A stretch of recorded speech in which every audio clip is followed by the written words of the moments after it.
तो आप सभी का स्वागत है हमारे न्यू यूट्यूब चैनल विप्लव पाठशाला पर। तो आज की इस वीडियो में हम झारखंड बोर्ड एग्जाम 2025 के लिए यानी कि 10 मार्च को होने वाले एग्जाम पेपर के लिए क्लास 8 के हिंदी पेपर के लिए 50 मोस्ट इंपॉर्टेंट ऑब्जेक्टिव क्वेश्चंस को देखेंगे, एमसीक्यू टाइप के सवाल को देखेंगे और यही सवाल 10 मार्च को एग्जाम पेपर में छपने वाला है। सारे के सारे क्वेश्चंस एग्जाम पेपर के लिए वेरी इंपॉर्टेंट रहने वाला है। यही सवाल 10 मार्च को एग्जाम पेपर में छपने वाला है। तो चलिए वीडियो को स्टार्ट करते हैं। सभी से रिक्वेस्ट है वीडियो को लास्ट तक जरूर देखिए, वीडियो को लाइक कीजिए, शेयर कीजिए और चैनल में जुड़े रहने के लिए चैनल को सब्सक्राइब करके रखिए।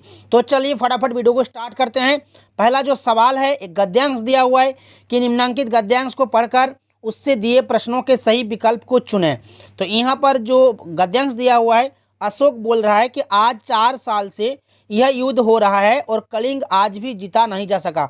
इस प्रकार का एक गद्यांश दिया हुआ है। नीचे सवाल दिया हुआ है कि पहला जो सवाल है कि उपरोक्त पंक्तियों के लेखक कौन है। तो इन पंक्तियों के लेखक कौन है? ज्ञान रंजन, बंशीधर श्रीवास्तव, प्रेमचंद या फिर रामचंद्र शुक्ल। तो देखिए ये जो गद्यांश लिया हुआ है ये अशोक का शस्त्र त्याग पाठ से लिया गया है। पाठ का नाम है अशोक का शस्त्र त्याग और लेखक का नाम है बंशीधर श्रीवास्तव। तो यहाँ पर बंशीधर श्रीवास्तव आपका सही उत्तर हो जाएगा। नेक्स्ट है कि कौन आज भी जीता नहीं जा सका है?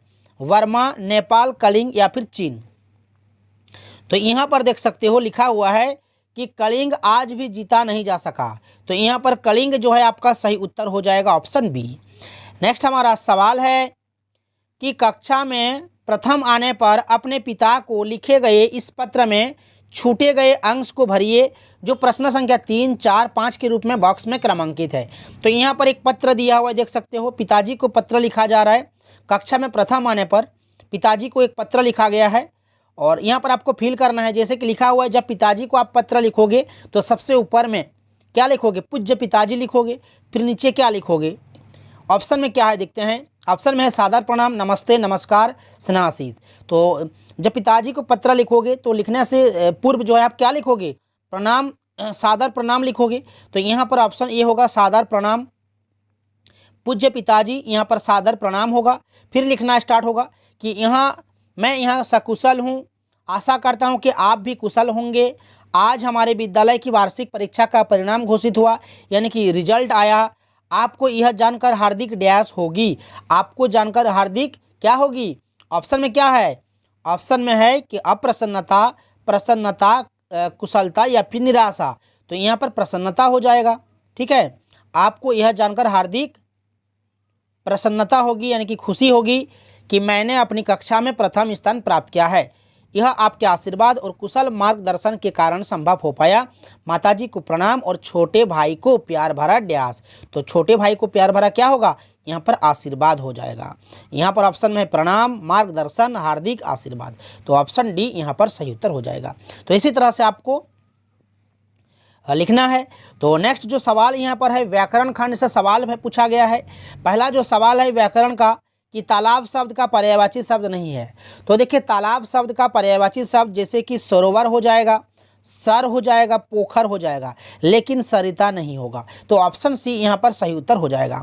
चंद्रमा शब्द का पर्यायवाची शब्द होगा। तो देखिए चंद्रमा का पर्यायवाची शब्द जैसे कि चांद, चंद्र, शशि, रजनीकर ये सब होता है। तो यहाँ पर जो दिया हुआ है चंद्रमा शब्द का पर्यायवाची शब्द यहाँ पर देख सकते हो ऑप्शन बी में शशि दिया हुआ है। तो ये आपका सही उत्तर हो जाएगा। ठीक है, नेक्स्ट सवाल कि शीश शब्द का तद्भव रूप कौन सा होगा? शीश मतलब होता है सिर। तो ऑप्शन ए सही होगा। शीश शब्द का तद्भव रूप होगा सिर। वह थी एक मजदूर, वह थी एक मजदूर, इस वाक्य में मजदूर है। तो मजदूर एक व्यक्ति का बोध हो रहा है, मजदूर। ठीक है, एक व्यक्ति का बोध हो रहा है। तो यहाँ पर संज्ञा हो जाएगा आपका सही उत्तर। नेक्स्ट है कि करण कारक का विभक्ति चिन्ह। देखिए करण कारक का विभक्ति चिन्ह होता है से, द्वारा। ठीक है, करण कारक का विभक्ति चिन्ह होता है से, द्वारा। तो यहाँ पर ऑप्शन सी में है से। तो ये आपका सही उत्तर हो जाएगा। नेक्स्ट सवाल कि हंसते हुए मुख वाला शब्द समूह के बदले एक शब्द होगा। हंसते हुए मुख वाला शब्द कौन सा होगा? हठीला, हंसोड़, हंसमुख या फिर हटपन। तो यहाँ पर हंसमुख हो जाएगा, ऑप्शन सी। आस्तीन का सांप मुहावरे का सही अर्थ। आस्तीन का सांप मुहावरे का सही अर्थ होगा कपटी मित्र, ऑप्शन बी सही होगा। नेक्स्ट सवाल, परोपकार का संधि विच्छेद क्या होगा? पर जोड़ उपकार, ऑप्शन बी यहाँ पर सही उत्तर हो जाएगा। खेल कूद किस प्रकार का समास है? तो देखिए खेल कूद ऐसा लिखा रहेगा, खेल कूद। तो ये दोनों जो है प्रधान पद है, इसलिए द्वंद्व समास हो जाएगा। ठीक है, जिस पद का समासिक पद जो है दोनों प्रधान होते हैं तो वे क्या होते हैं? द्वंद्व समास होते हैं। तो ऑप्शन बी सही उत्तर हो जाएगा, द्वंद्व समास हो जाएगा। जय शब्द का विलोम, जय का विलोम हो जाएगा पराजय, जय का उल्टा क्या हो जाएगा? पराजय हो जाएगा। कवि शब्द का स्त्रीलिंग क्या होगा? कवि शब्द का स्त्रीलिंग होगा कवयित्री, कवयित्री यानी कि ऑप्शन नंबर सी सही उत्तर हो जाएगा। मैं भी बहुत भयभीत था, इस वाक्य में प्रविशेषण क्या होगा? तो प्रविशेषण यहाँ पर बहुत हो जाएगा, बहुत भयभीत था। तो प्रविशेषण यहाँ पर कौन सा हो जाएगा? बहुत हो जाएगा। उपवन शब्द में कौन सा उपसर्ग प्रयुक्त हुआ है? उपवन उपसर्ग यानी कि जो शब्दांश किसी शब्द के पहले लगकर उस शब्द के अर्थ को परिवर्तित करता है। तो इसमें पहले क्या लगा हुआ है? उप लगा हुआ है, उप। ऑप्शन सी सही होगा, उप। उपकार शब्द में किस उपसर्ग के संयोग से परोपकार शब्द बना है? इसमें उपकार लिखा हुआ है और इसमें क्या उपसर्ग जोड़ेंगे कि परोपकार हो जाएगा? तो यहाँ पर को ऐड करेंगे। ठीक है, पर लगने से ये उपसर्ग है जो कि शब्द पहले लगता है, जो शब्दांश पहले लगता है, ये मूल शब्द है उपकार। तो इसमें पर लगाने से क्या होगा? परोपकार हो जाएगा। तो पर यहाँ पर सही उत्तर हो जाएगा, ऑप्शन बी। तो सभी से रिक्वेस्ट है वीडियो को लास्ट तक जरूर देखिएगा, वीडियो को लाइक कर दीजिएगा और सभी दोस्तों में शेयर कर दीजिएगा और चैनल में जुड़े रहने के लिए चैनल को सब्सक्राइब जरूर कीजिएगा। मजबूत शब्द में ई प्रत्यय लगाने से नया शब्द कौन सा बनेगा? मजदूर में ई को ऐड करेंगे। जो शब्दांश किसी शब्द के अंत में लगता है और लगकर उस शब्द के अर्थ को परिवर्तित करता है, जैसे कि मजदूर लिखा हुआ है, ई प्रत्यय को ऐड करेंगे अंत में तो मजदूरी हो जाएगा, मजदूरी। ऑप्शन ए सही होगा, मजदूरी। नेक्स्ट सवाल, पाठ्य पुस्तक से सवाल, सारे के सारे क्वेश्चंस एग्जाम पेपर के लिए वेरी इंपॉर्टेंट रहने वाला है। ये सवाल एग्जाम पेपर में जरूर देखने को मिलेगा, इसलिए वीडियो को लास्ट तक जरूर देखिएगा, लाइक कीजिएगा, शेयर कीजिएगा।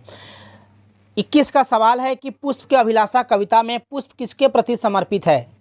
तो यहाँ पर ऑप्शन ए सही होगा, मातृभूमि और वीरों के प्रति। तो ऑप्शन ए सही होगा। छोटा जादूगर कहानी के कहानीकार कौन है? तो जयशंकर प्रसाद, ऑप्शन सी सही होगा। नेक्स्ट सवाल कि कार्निवाल के मैदान का माहौल कैसा था? तो कार्निवाल के मैदान का माहौल खुशनुमा था। कैसा था? खुशनुमा। किसका ज्वर सबसे भयानक होता है? सत्संग, कुसंग, सच्चाई या फिर अच्छाई? तो यहाँ पर ऑप्शन बी सही होगा, कुसंग। किस अवस्था में मित्रता की धुन सवार रहती है? युवावस्था, बालपन, छात्रावस्था या फिर वृद्धावस्था? तो यहाँ पर युवावस्था हो जाएगा, सही उत्तर ऑप्शन नंबर ए। 26 का है कि चलने से पहले किसका अनुमान कर लेना चाहिए? चलने से पहले किसका अनुमान कर लेना चाहिए? तो पथ का, नदी का, पहाड़ का या फिर मित्र का? तो यहाँ पर सही उत्तर हो जाएगा पथ। बड़े भाई साहब पाठ में कनकौआ का क्या अर्थ है? कनकौआ का अर्थ है पतंग, ऑप्शन बी सही होगा, पतंग। नेक्स्ट सवाल, मैदान के बीच में किसकी पताका फहरा रही है? मगध, कलिंग, शाक्य या फिर चालुक्य? तो यहाँ पर ऑप्शन ए सही होगा, मगध, ऑप्शन नंबर ए। बुढ़िया गांव के किस दिशा में रहती थी?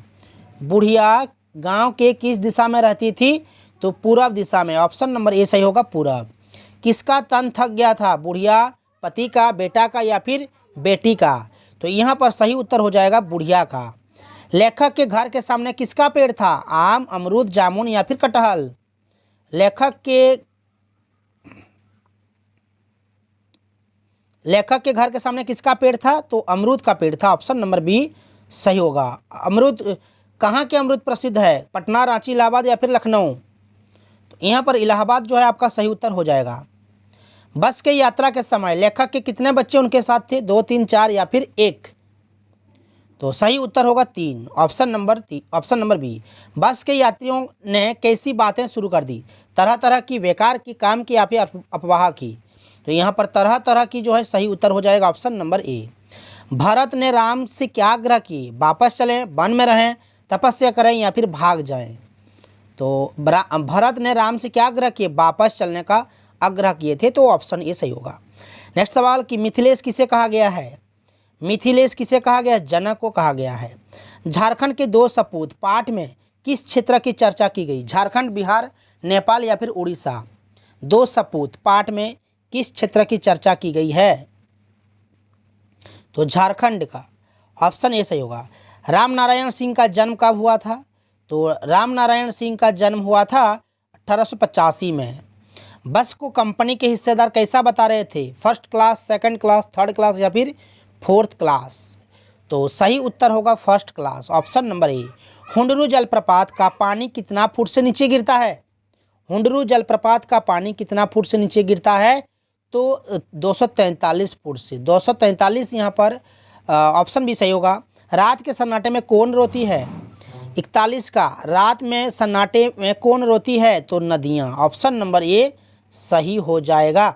नेक्स्ट सवाल, गुरु शिष्य हिंदी साहित्य की कौन सी विधा है? कविता, कहानी, यात्रा, संस्मरण या फिर संस्मरण। तो यहाँ पर 42 का डी होगा सही उत्तर, संस्मरण। ठीक है। डॉक्टर चंद्रा क्या बनना चाहती थी? डॉक्टर चंद्रा क्या बनना चाहती थी? तो डॉक्टर। ठीक है, ऑप्शन बी सही होगा। वीर जननी का पुरस्कार किससे मिला? वीर जननी का पुरस्कार किसे मिला? डॉक्टर चंद्रा की मां को मिला था, तो ऑप्शन बी सही होगा। डॉक्टर चंद्रा को किस बीमारी से गर्दन के नीचे का पूरा शरीर निर्जीव कर दिया था? पोलियो, टाइफाइड, तपेदिक या फिर हैजा। तो 45 का ये होगा सही उत्तर, पोलियो। नेक्स्ट सवाल है 46 का कि किसके घर में खुशी का माहौल था? शुभांगी, रवि, कमलेश या फिर कमला। तो यहाँ पर शुभांगी आपका सही उत्तर हो जाएगा। शुभांगी के पिता आंगन में बैठकर क्या पढ़ रहे थे? शुभांगी के पिता आंगन में बैठकर क्या पढ़ रहे थे? तो समाचार पत्र पढ़ रहे थे। ऑप्शन बी सही होगा। तालाब बांधता धर्म स्वभाव के रचनाकार कौन है? तालाब बांधता धर्म स्वभाव के रचनाकार कौन हैं? तो अनुपम मिश्र थे। कौन थे? अनुपम मिश्र। ऑप्शन ए सही होगा। बिहार के किस इलाके में अकाल के समय गांवों ने मिलकर 63 तालाब बनवाए थे? पटना, औरंगाबाद, दरभंगा या फिर मधुबनी। तो यहाँ पर ऑप्शन डी सही होगा, मधुबनी। लास्ट जो हमारा सवाल है कि छेरा त्यौहार किस राज्य में मनाया जाता है? तमिलनाडु, छत्तीसगढ़, हरियाणा या फिर बिहार। इसका आंसर सभी को कमेंट बॉक्स में देना है। नेक्स्ट वीडियो में इसका आंसर मैं बताने वाला हूँ। आप लोग चैनल के साथ जुड़े रहिए, चैनल को सब्सक्राइब करके रखिए। तो मिलते हैं नेक्स्ट वीडियो में।